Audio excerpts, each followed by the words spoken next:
It's Madden NFL 24, where representatives from the AFC and NFC will square off. It's the New Orleans Saints and the Tennessee Titans under the lights on Thursday night. Just off the east bank of the Cumberland River and across the water from the Tennessee State Capitol building, there's a look at Nissan Stadium in Nashville. Tonight on this fine Thursday night, we've got a good one in store, as it'll be the New Orleans Saints taking on the Tennessee Titans. Brandon Gaudin joined by Tennessee Sports Hall of Famer Charles Davis. And CD, these Titans stumbled a bit last year. They were coming off 6 straight winning seasons, a #1 seed in 2021, but they fell to 7-10 a year ago. A major surprise because it certainly looked like they had the division locked up around midseason. The big key for them, more consistency at the quarterback position, keeping their guy healthy and being able to run the football as impressively as they've done in the past. And then for the visiting Saints, most people might not realize this. You talk about defenses against the pass last year. The Eagles' Super Bowl team, they were #1, but coming in at #2, these New Orleans Saints. Remember, they're led by a defensive-minded head coach, and he plans really well on that side of the ball. Want to see if they can continue that and find some firepower moving the ball on offense.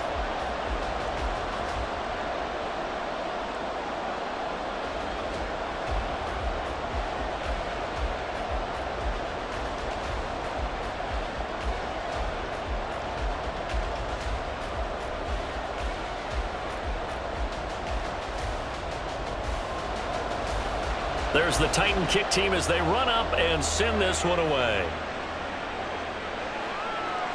And this will go as a touchback, and they will begin things at the 25. So here come the Saints to take over for the first time.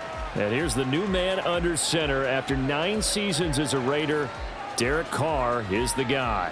It's going to take some time to adjust to seeing Carr running out in a new uniform. Instead of black and silver, it's black and gold.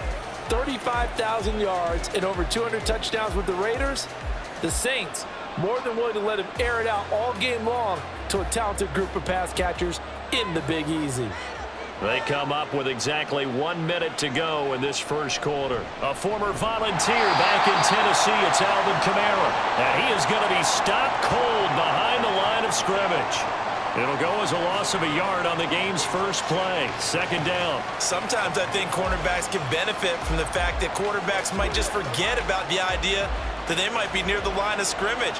How about the anticipation there, sneaking in and making a big play in the backfield? Meanwhile, Carr's throw complete there to Thomas. And he gets this up just shy of the 30 to the 29 before he's out of bounds. Derek Carr, very precise thrower of the football. What's the game plan for going up against him? It used to be take away the short stuff, I know, but he's more than a dink and dunker, right? And you were right about that. Great analysis of him because he has evolved as a thrower. Now he can push the ball down.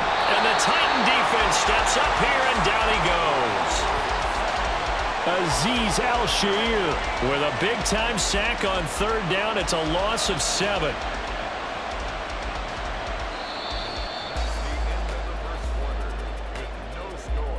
No score after 1 on EA Sports.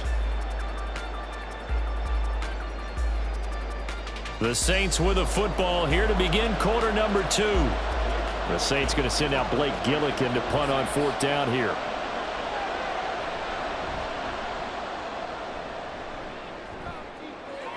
And a fair catch taken back near about the 35, 36-yard line. Well, the Titans ready to take over on offense for the first time, and it is the now 35-year-old Ryan Tannehill who leads them out in his 12th NFL campaign. Those who expected Ryan Tannehill to go quietly into the night after the Titans drafted Will Levis, well, they clearly don't know this man well at all. He's a fighter and former comeback player of the year and expects to have his best season yet as a pro in this campaign. Good starting field position for them as they come up 1st and 10 at their own 37. To throw is Tannehill. Short throw taken in by Okonkwo. They'll wind up getting just a yard out of it, and that'll make it second down. Got to give credit where it's due.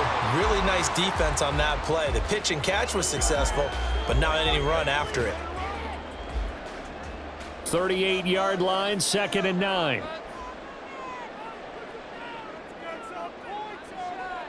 Here's Tannehill. Throw to the right, caught by Okonkwo. And he'll go out of bounds, it appears, right at the 45. I know sometimes we can get fooled when we watch him make catches, as we just saw him do there, because he really looks like a wide receiver the way he goes about his business. Yeah, 230, 240 range. Yeah, not super huge.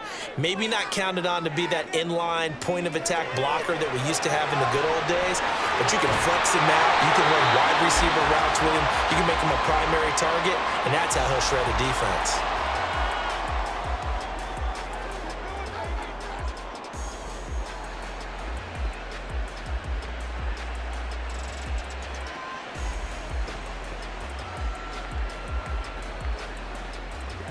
Could we get a touchdown in this first half after all? It's 1st and 10.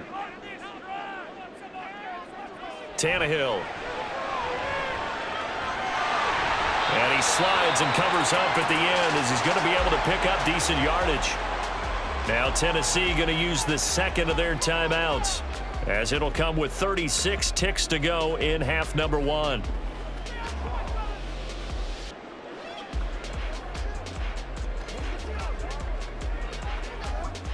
Working with a 2nd and 3.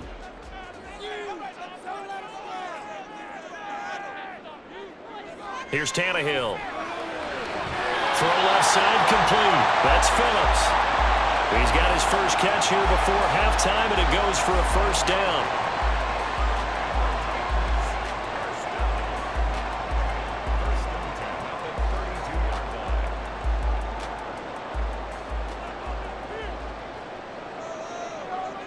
Here's Tannehill. And brought in downfield by Burks. Touchdown, Titans. Traylon Burks in the final seconds of the first half. And the Titans have taken the lead here in the final stages of this first half. So they're able to break the tie just before halftime. Now they just don't want anything crazy to happen on the ensuing kickoff. Yeah, they want to just add the extra point, get the kickoff taken care of, and get to the locker room with the lead that they fought so hard to get. Michael Badgley on for the extra point.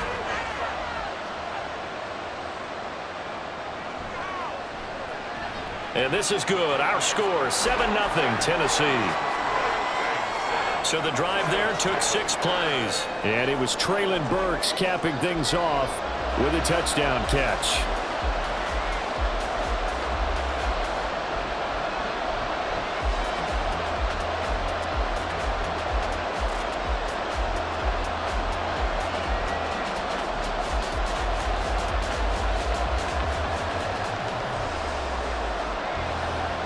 So just 8 ticks remaining here in the first half as they'll kick this one away.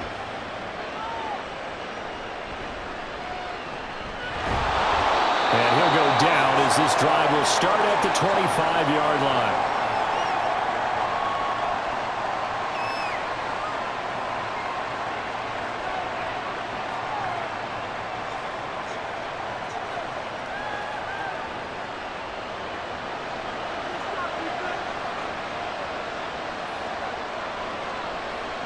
And with time running short here, they'll simply take a knee, and that should do it for half number 1.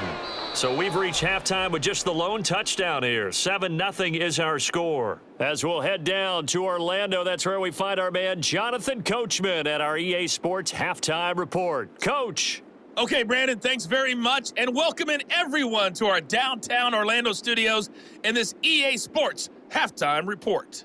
This has been a hard-fought battle thus far. Just the one touchdown to this point is still anybody's game at 7-0, as both of these defenses have been out there trying to one-up one another. Okay, Coach, yeah, adjustments likely going to play a big role in this third quarter in what's been a tight contest so far.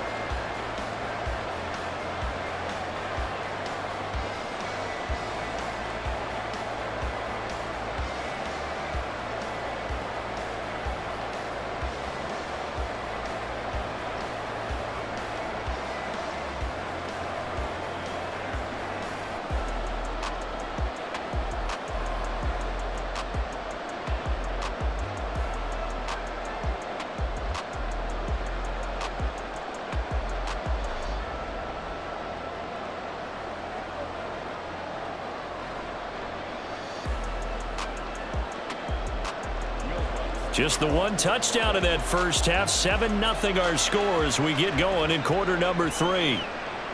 From the end zone, here's Julius Chestnut. And only able to get this to the 19, so probably should have opted for the touchback. Out come the Titans now. They'll have it first on offense to start the third. And both of these defenses have been stifling these last few drives offensively.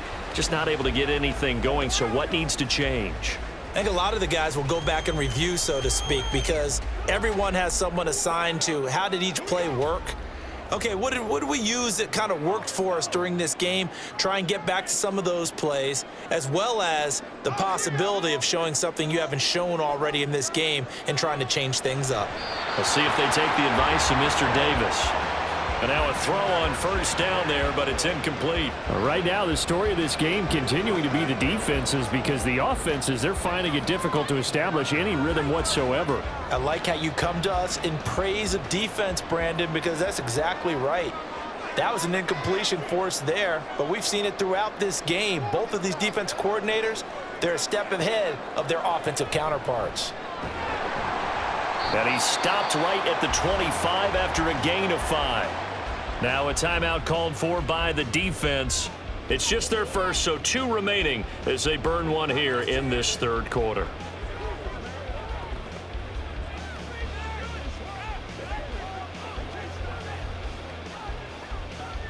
And for the Saints here on third down, an extra defensive back on the field. Tannehill now to throw. Open man is Burks, and he's got him. And he will have the Titans first down as they're able to get the third down conversion.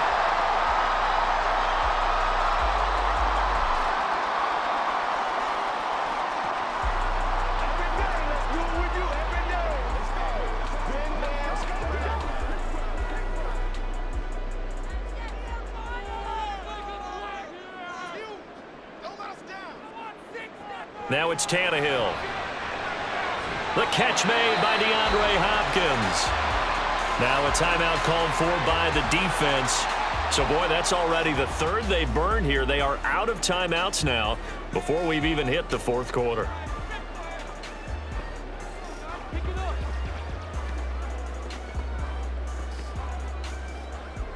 Ball on the 39. Here's second down and 5. They'll send the big tight end in motion right. On second down, here's Henry. Nowhere to go that time. He maybe got a yard up to the 40. In the first half, he was held in check on the ground, but despite that lack of production, they still have the lead. Yeah, and they've got to feel fortunate about that. If they could actually get production from their lead horse, that would help open up this offense and widen this margin too.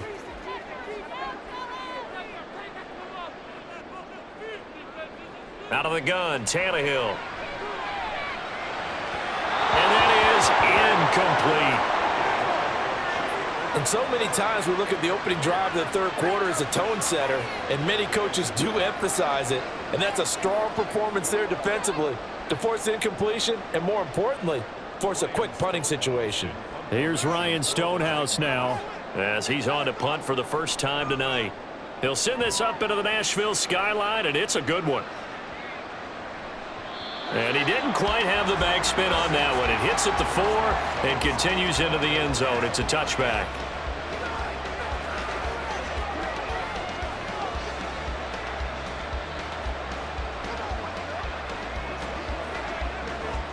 Trying to get one more in here before the quarter breaks. On first down, Carr. There's Chris Olave. He's going to be out of bounds on what's going to wind up being the final play of quarter number 3. 1 quarter remains here in this Thursday night matchup. You are watching the NFL on EA Sports. Back now in Nashville, it's the Saints who hold the football, but they're trailing as we begin the fourth quarter of play.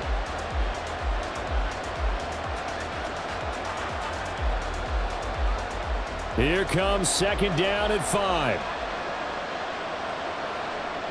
Here's Carr. He gets this one complete to Traquan Smith. Haven't heard much from him all night, but welcome to the party, making his presence felt in a big way. They've kept him under wraps all night long, but boy, did he find a great time to bust out. Final minute, no timeouts at their disposal. Here's 1st and 10. Throwing his car. Targeting Thomas on the out route, making the catch. Timing is everything, and they work on this cut all the time. They work on all the timing patterns, and this time it paid off for them. Worked him to the center of the field, cut it to the outside, ball's delivered, gets both feet down for the completion. Now 2nd down and a few inches. Carr to throw. And his throw's going to be incomplete. Now we're in the situation where the quarterback's got to take full charge of his huddle. Got to totally command it, make sure all eyes are on him. All focus is locked in. Going to call multiple plays and go over different situations and scenarios to make sure everyone is on the same page.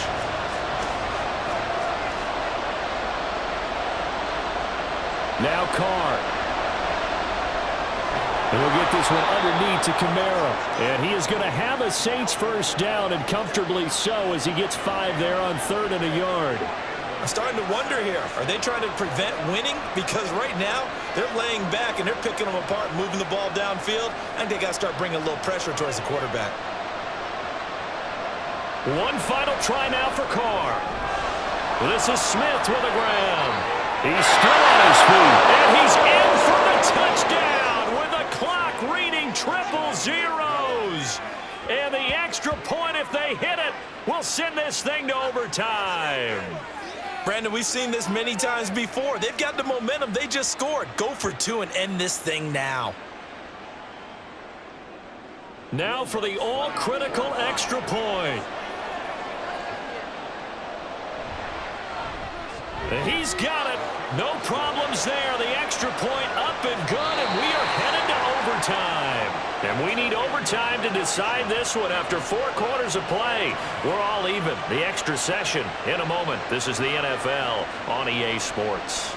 It's a little teaching moment here. Overtime rules. Remind us how this goes, partner.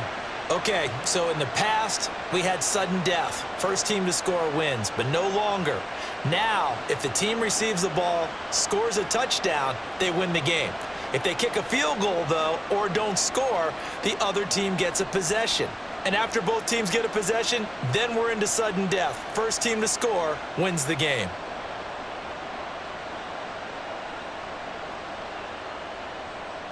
So it's the Titans who will control the football first here in overtime as we're back underway. From a yard or 2 deep, here comes a return. And he returns this to the 22. The Titans now just about ready to take over. All set up for him right now, Charles. Opening possession of overtime. They've got the football. They also obviously have this home crowd behind them in a big way.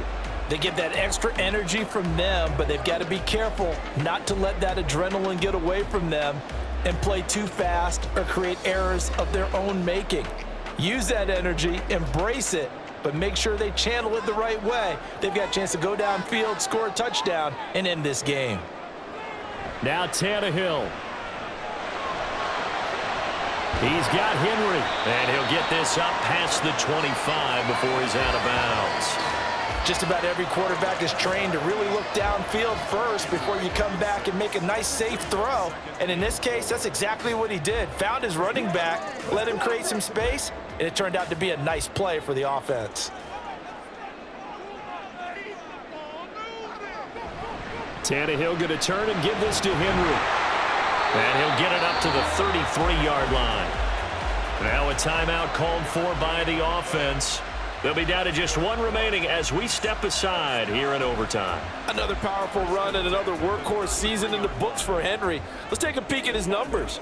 He's led the NFL in carries and topped 1,500 yards for the 3rd time in 4 years. In addition, 5th straight year with double-digit touchdowns.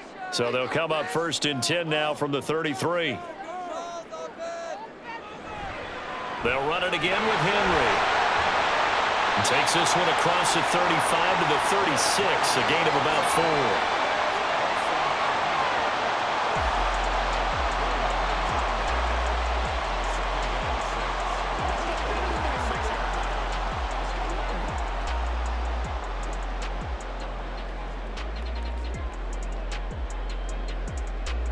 They'll work from the 36 on 2nd and 6.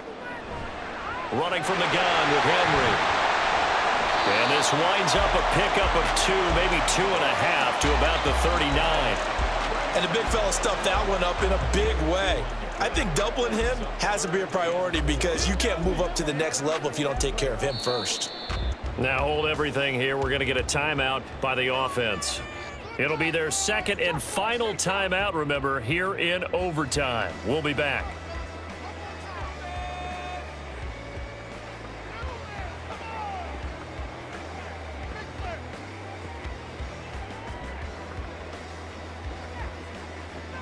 It's 3rd and 4. Big play here, trying to keep this opening drive of overtime alive.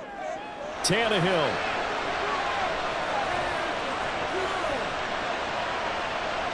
And this is going to be incomplete. Not only did he have a chance to scan the field there, it felt like he had a chance to scan it twice. The protection was that good. Unfortunately for him, the coverage downfield, equally good. Here's Ryan Stonehouse now, on for a very important punt here in overtime.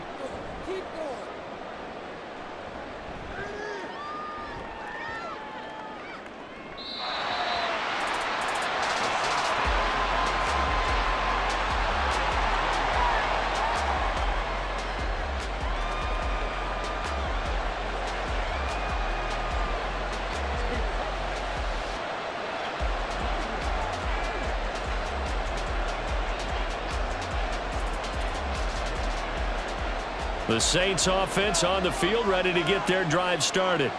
Well, their defense did the job, got off the field without giving up any points, and now, Charles, all they need here is a field goal, and they get the victory. Yeah, and this is the way I love overtime. I'm one of those really, really old school guys that like sudden death right from the beginning. Well, we've got it now because any points wins the game. On defense, get a safety, a pick six, fumble return, you can win it as well. So I'm really looking forward to this series and see how both sides play it. Here's a 2nd and 5 now from the 25. Carr. A quick reaction as he catches it off the tip.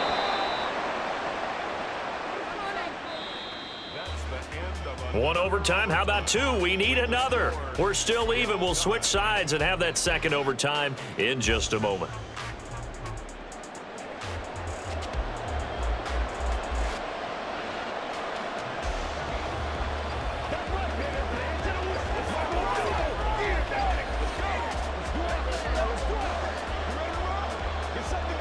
So here's a 1st and 10 at the 38.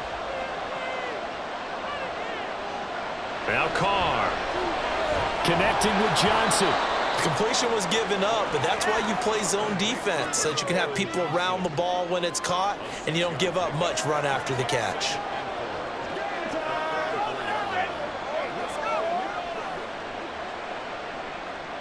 From the 44 now, here's 2nd and 4. Again, they'll throw with Carr. He's got Johnson. When the offense reads blitz, doesn't matter where it's coming from, tight ends know that they become a big part of the passing game because they should be an easy outlet when all those extra bodies are trying to get to the quarterback. A hot route, so to speak.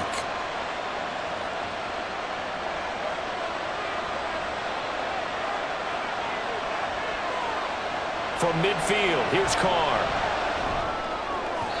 And his throw is incomplete. And not a common sight, at least on this drive. A momentary setback, though, for this passing game that has been moving well this series. Good thing for them, though. Still 2 more downs to connect and try and pick up another 1st down. Now Carr, after the incomplete pass, brings him up 2nd and 10. Again, he'll drop to throw. Olave holds it in. Now a timeout called for by the offense. That's their 2nd and last timeout here in the overtime session. We'll be back.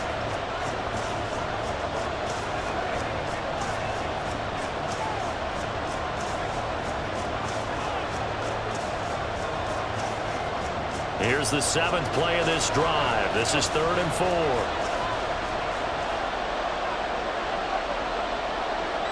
Carr to throw again. And he's left with no option here but to throw it away.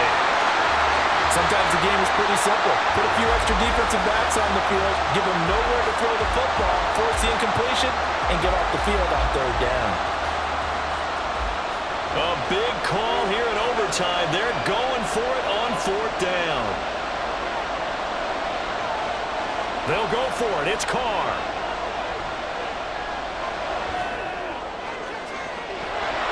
And incomplete on the deep ball. The Saints' decision to go for it backfires. And as a result, it'll be Titan football on the turnover on downs.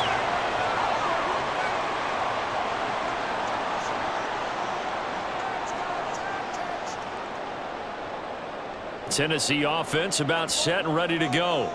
The last series form a little disappointing, forced a punt. And now they'll try to do better here and come away with some points as they begin this drive. 1st and 10. Throwing on first down, but this one winds up to be incomplete. Another nice job there defensively. They've really stymied their passing attempts, and it continues in overtime. And for them to do that, that means they've had to be cohesive on defense. Pressure in the quarterback's face. Good coverage of not just the wide receivers, but the tight end, the running backs when they try and slip out, and making sure they're at the point of attack. When the ball's in the air, they get there and help force some of those incompletions. Another throw on second down, and this one incomplete as well. So the OT clock hits 0, and we're still not done. We'll switch sides.